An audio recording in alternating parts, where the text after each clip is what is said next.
Hey, Joyful Health friends, welcome to another episode. And in fact, this is the last episode of the year of 2024.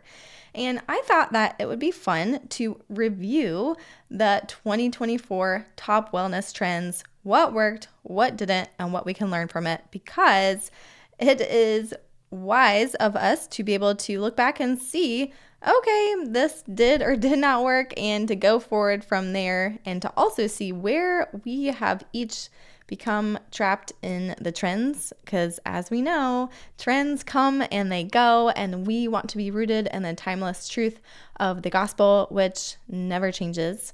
The good news does not change, but the Lord does renew us day to day, and we want to continue to be rooted in that truth so that we will not be swayed by every wind of doctrine, says Ephesians 4:14. And also thinking about trends too of we're not supposed to conform to the world. We're supposed to be transformed by the renewing of our minds.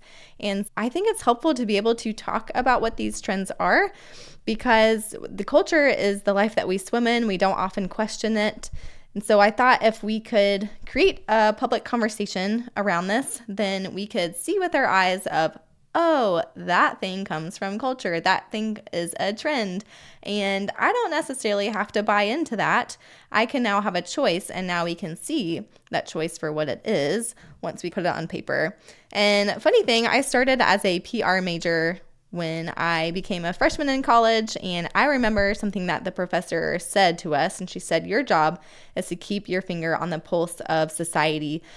And I really think that is important too as Christians, to be alert and to be aware and to see how the Spirit is moving, and to see how we can continue winning people to be all things, just like Paul was, in order to win people for the Lord. And so as we can see, it's not just about, I guess, being something that you're not, but having the permission and having the freedom to be able to see all things are permissible, but not all things are beneficial. So how can we keep the main thing and not fall into these traps, especially because if you're listening to this podcast, you are more than likely wellness minded. You want to be a good steward of your body. You want to honor the Lord in those decisions.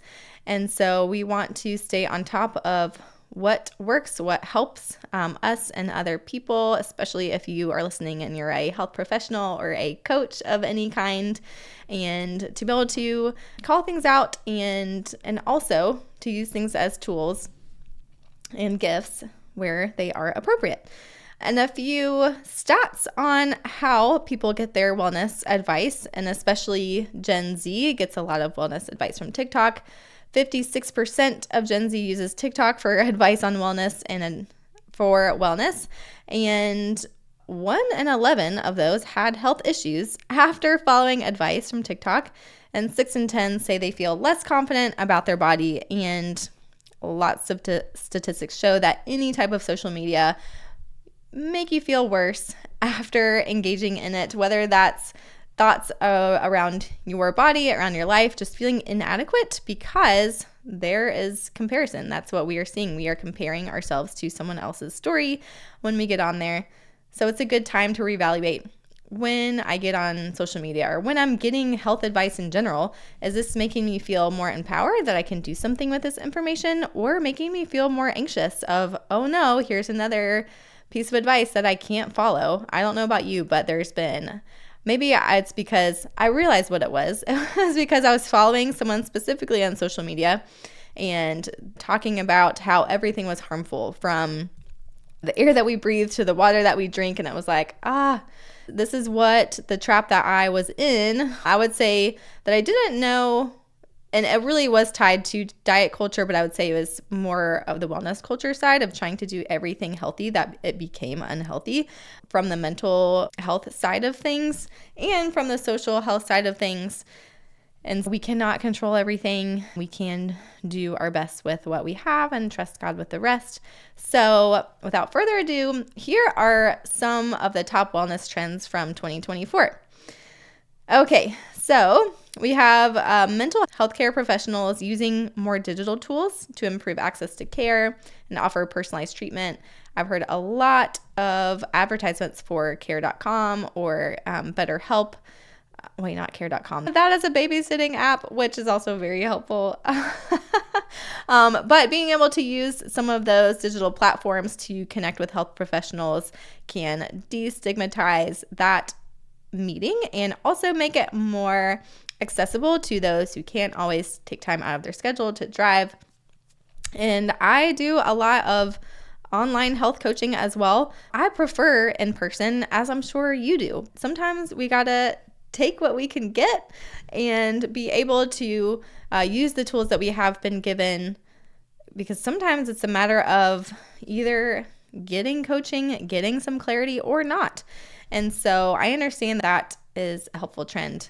Okay, this one I was excited about is that more people are prioritizing sleep and restorative practices. And I'll talk a little bit more about those restorative practices later. Personalized wellness, consumers expecting personalized health and wellness experiences, which, yes, it is so hard to say, here's what everyone should do for their health, which is why here at Joyful Health, we encourage and empower you to be able to listen to your own body so that you are not constantly tied to a digital tracker or a wellness guru, even if they are a certified practitioner. It's expensive to go to someone all the time for the rest of your life. And really no one is the better expert of your experience than you. So being able to learn and tune into your own body is, to me, one of the most important skills that we can have in wellness. And then microbiome health. A lot of people focusing on supporting microbiome health through probiotics, prebiotics, personalized supplements. And I know that this is trendy, and I think something that opened my eyes to microbiome health. I read a book called 10% Human, and they talked about how much of our body's made out of bacteria, and what we feed our body is what feeds this kind of bacteria that grow. I know there's truth to that, but more a simplified version is, I remember writing down in a book, I'm going to have to recall which book this was from. Maybe you can help me out when you listen to this episode. But she had you write down the amount of fiber that you get in a day. And I thought I got a lot of fiber. Turns out I was way under the recommended amount of fiber. And fiber that's those prebiotics, and really try to make it simple and easy peasy over here at Joyful Health, not telling you to go out and buy a lot of supplements, but that can be helpful. I, for one, did hire Megan Becker to do the hair tissue mineral analysis, which you can listen from, that was about 2 episodes ago. It was episode 83. It's functional lab testing for Christians worth the hype. And so she does some microbiome testing, which was helpful for her. So I know that can be great. I think if you want to keep it really simple, eat more fruits and veggies, get more fiber, and you'll really be able to check that box there without buying a lot of extra stuff. Okay, and then AI, artificial intelligence, changing the way that medicine is developed, patients are treated in healthcare. So funny thing, I just did an AI, I tested an AI bot, and this was you can make one through Instagram. So I don't know where this will go, but I basically put in, hey, I want to make a bot that encourages women to ditch diet culture by the grace of God and following the joy of the Lord. And I created a bot based off of the information that I gave it and pulling content from the web, content that I have probably created along with other colleagues in this field. And then I created a bot called the Grace Guide. She actually had some really good questions, but I will say, I'll go a little bit more into the downsides in my next segment here. Okay, let's talk about a few other trends. Telemedicine. I've used telemedicine. It is limited. Obviously, if your kid has an earache, you probably need to have specific antibiotics. You probably need to get strep tests, things like that, to go in person. But we have gotten or received some eye drops for pink eye, things like that. So let's see, virtual care, which I feel like goes in with that. Wellness metaverse. Yeah, we'll talk about that. AR and fitness, men's personal care, overall health, which I was very happy to see this on the list. People focusing on overall health and not just weight loss. Yay. Okay, a few other nutrition fads or trends: plant-based diets, sustainable nutrition, personalized nutrition, protein, intermittent fasting, functional beverages, brain healthy supplements, gut nourishing supplements, spicy flavors, reduced sugar, artificial sweeteners. Okay, and then a few of the fitness trends according to ACSM, which is what I'm certified through. Wearable technology, this has been in the top 3 since 2016. That's your Apple Watch, your Oura Ring, things like that. Worksite health promotion, which is really fun to see too. Fitness programs for older adults, exercise for weight loss, which womp womp. You know how we feel about that. We say, go exercise and then your body will regulate itself. Employing certified exercise professionals. Yay for that. I think probably because there's so much wellness advice that is, and so people want someone who is certified and to give them that peace of mind. Exercise for mental health. Love to see that as well, because I will say there are not that many times where exercise can be detrimental to your mental health, except when there is an eating disorder present and exercise is used as a form of bulimia or obsession. That can be negative to your health, but overall, for the average person, it is really helpful for your mental health. Personal training, lifestyle medicine, health and wellness coaching, functional fitness training, exercise as medicine, traditional strength training, and the list goes on. Which was surprising to see that HIIT, high intensity interval training, went way down the list. It dropped to number 20 for 2024. Last year, that was at spot number 7. So I know for me, I have an autoimmune disease, and doing high intensity interval training, I do tend to feel pretty zapped after, but I do have muscle fibers where they are more primed for power movements. And so I like doing sprints and I like doing powerlifting. But if I do it frequently without resting, then that puts more stress on my body than builds me up. I also have to tune in and make sure that the dose is appropriate, and which, once again, using that intuitive training, that intuitive wellness approach is where that comes in there. All right, here is what I feel like worked, and you are free to have your own opinions about this, but this is from the lens of holistic, joyful health that's grace-based, something that is sustainable as well.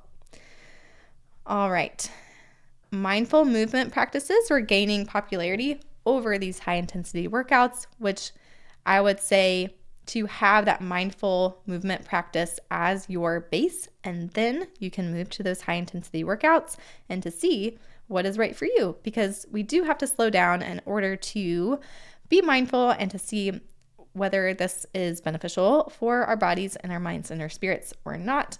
And then we can take or leave more training. Okay, let's see. Mental health. Yes, I'm all for getting help for that. Although I will say to really do your research and to find someone that you connect with on a heart level, and also that someone who resonates with you and gets your story, because that's important to find someone that can support you instead of discourage you. And because you just never know. You really need someone that you can open up to and trust. Sleep. I am happy that people are prioritizing sleep. I think the 5 a.m. club used to be very popular. It was targeted towards these high performance, high achievers. And I think I would label myself as that. At least I have a high ambition. But I found that I needed to learn how to rest in order to rise up, which is why I wrote my Bible study called Rest and Rise. And the Lord was teaching me, hey, those who are weary, come to me and I will teach you how to rest. Take my yoke upon you and learn from me, for I am gentle and lowly in spirit. And so being able to rest from my own striving and that helped me to meet with the Lord in any given moment. And that for me was the most energizing, joyful set of, and that was the thing. That was that godly ambition piece for me that changed it, was, okay, I need to be able to rest. And that is what I was working for, essentially. And the Lord said, you don't have to keep working for it. I've already given it to you. So rest in me, find that, and let's go. Okay. Personalized wellness. I advocate that. Personalized wellness, just finding someone that you agree with and that aligns with your core values. If you're not sure what your core values are, hint, I will be doing a workshop in the new year where we can talk about your core values, casting vision for 2025, and be able to have some clarity around prayerfully what you and the Lord want to do over the next year. Okay, want to do or who you want to be over the next year. And then I like this trend, zero proof beverages and community spaces. And I will say that my husband has found a brand of beer that he likes. It's called Athletic, and it is alcohol-free beer. And I am glad that there are a lot more options, and that I've seen bars and restaurants have a whole separate section for mocktails that are actually really good and thoughtful, and you can feel like you're a part of the group drinking them without having to compromise your immune system or just any of the other effects that alcohol gives you that you may not want for that night. Okay, and then longevity and preventative wellness was trending this year, which I would agree with. The only thing I think I would not agree with is the aging beauty and wellness industry that tries to erase aging. I don't think that is necessary. I think that we can allow our bodies to age gracefully, and that lines and wrinkles are evidences of grace that God has enabled and given you life for another day. Not just another day, but days and days, that He has given you a long life. And I think that's such sweet, tangible, physical evidence that we can learn to enjoy and embrace in our culture. Another trend is climate adaptive wellness. With this includes thermo-adaptive clothing, which, yes, is helpful. So being able to have clothing that fits your environment, we do need that. So I am grateful that clothing companies are considering that, and that we will have more options for better clothes for moving in any environment. There's also a growing focus on postpartum wellness. Yay. I would recommend all postpartum women to see a pelvic floor women's physical therapist. I don't know why it's not included in insurance, but it should be. Whether you have had a C-section or vaginal delivery, you're carrying that baby on your pelvic floor for 9 months, and then you're carrying your baby on your hip or carrying your baby in a sling, something like that. And it puts a lot of pressure on our pelvic floor. And that's something that we don't have to just resign to, dysfunctional pelvic floor, but we can restore function there and maintain that function. Yes to that. Okay, men's personal care becoming more popular. Yeah, I think that men typically are the ones who don't seek out healthcare over women. And so I am all for that, for men advocating for themselves as well. Brain healthy supplements, gut nourishing supplements, reduced sugar and artificial sweeteners. Yeah, it's helpful to not have as much sugar in foods, but also we don't demonize sugar. For enjoyable health, we say that you have the freedom to choose what makes you feel good. And also we are under the Holy Spirit's authority. And so we know that we're not just making food choices based on the sugar content, but around what we are called to for that day. And how that food is going to support that mission and that calling is up to you and the Lord. And I will say too, for the people who are like, yeah, no sugar can help you and the Lord. I thought that way too, until it became mentally consuming for me to always think about sugar content. Consider that piece as well. Okay, here is what I feel like did not work. These are trends that perpetuated diet culture, food fixation, or unrealistic body ideals. Here are some examples that promoted obsession and they were just more unsustainable. Intermittent fasting, it's still popular, although I have had a lot of people talk about how harmful it was for them. And especially if you do not have hunger and fullness signals, it's very hard to restore those if you are intentionally ignoring those signals for an extended period of time. Okay, plant-based diets, while I think we could definitely add more plants and more veggies into our diets, I don't think that everyone should have a strictly purely plant-based diet.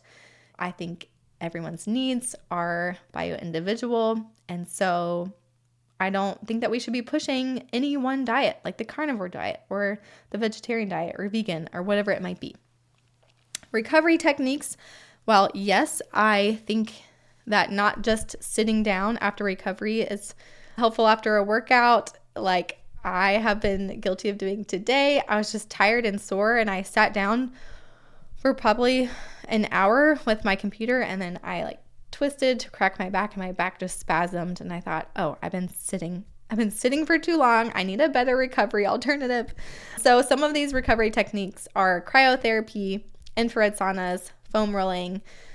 And foam rolling, this is easy, low barrier to entry recovery technique. I love a good foam roller. I'm going to give any of my clients a foam roller if they don't have it.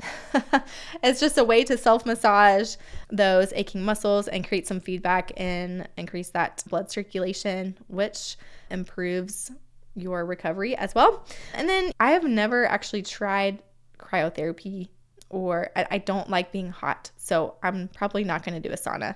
I have done the cold therapy with cold showers. I also really don't enjoy that. Cold plunging, I think that is helpful if I want to wake up. Some people love it.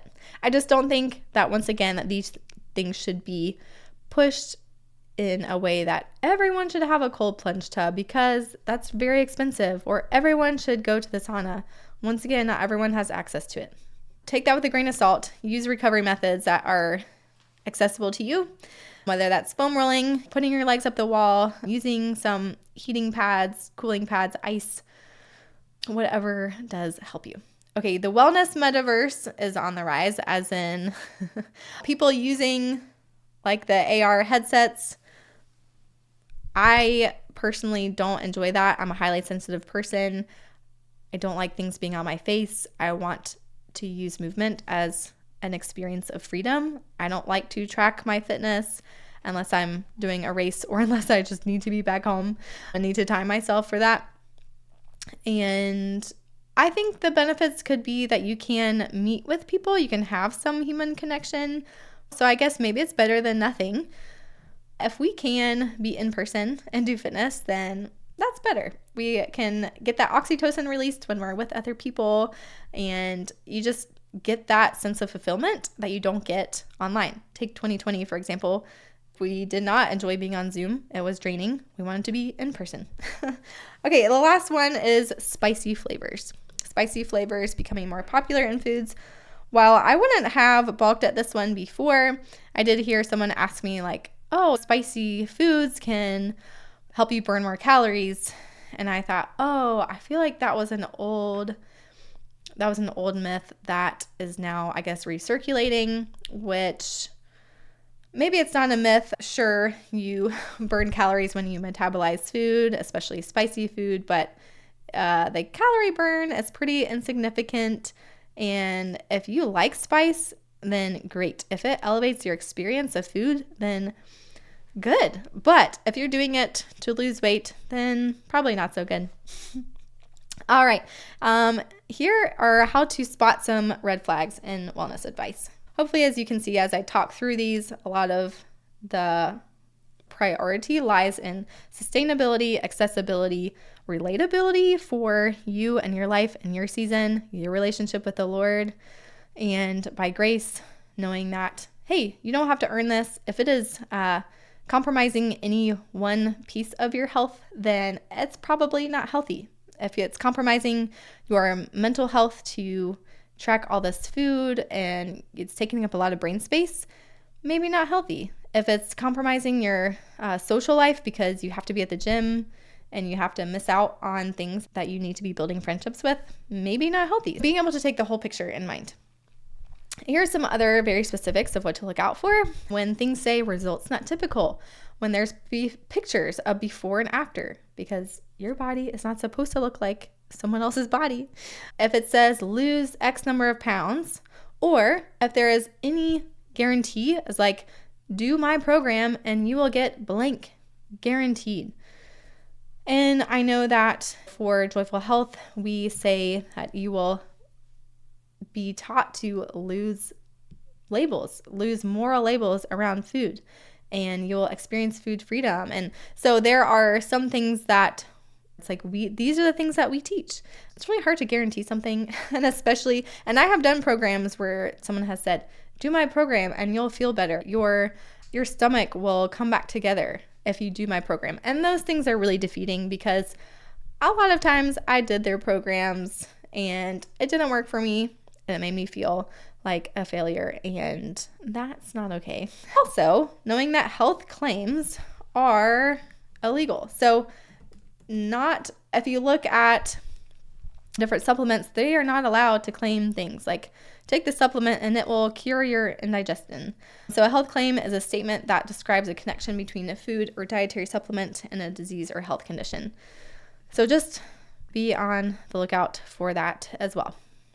All right, so how to approach new trends with discernment and grace. These are lessons for 2025, which we will go more into depth. The next podcast episode is I really want to hone in on Hebrews 12:11.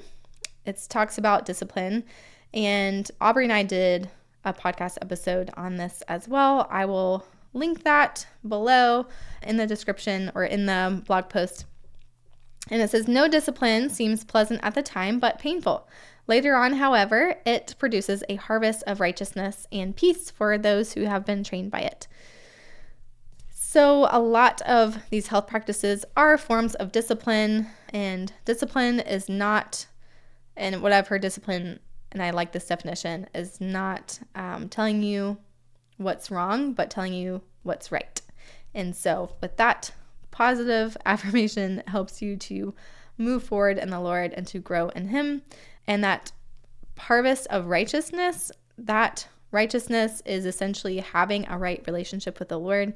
Because when your relationship with God is on the rocks, it feels like your whole self is unstable, and there's nothing that we can do to reestablish that, because God has already done everything to redeem us to Him.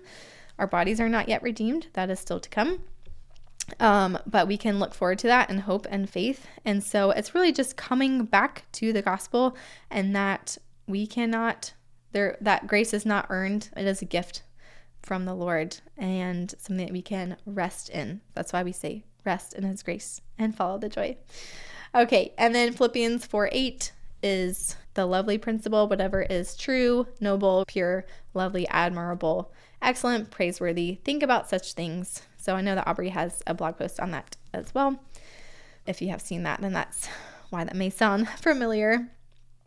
And okay, I think that is it for now. I hope that was fun for you. Oh, okay, I wanted to go through the top 2 podcasts for 2024, which I thought really aligned with these trends. Number 1 is episode 75, 8 Simple Health Habits with dietitian Megan Moore from Christian Care Ministries.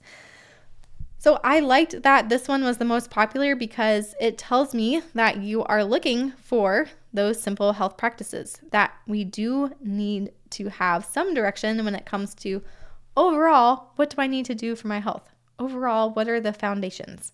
And she talks about things like movement and water and good nutrition. And so it's coming back to the basics. And trends are the things that's like, hey, once you have the foundation down, then you can play around with other things. But if we do not have those foundational principles in place of health, then maybe it's not time to track your gut microbiome. You haven't been eating fruits and vegetables, or maybe it's not time to look into your adrenals if you haven't been taking time to sleep and rest, being able to take that into consideration is helpful. And then episode 58 was the next most popular, which was discerning the voice of God for your health. And so this episode will take you into the day-to-day, moment-to-moment decision-making practices when it comes to making those decisions for your health and wellness with the Lord. So I hope that this was very helpful for you and maybe fun to review and to see, oh, those were some silly things that we did this year, or oh, those were some helpful things.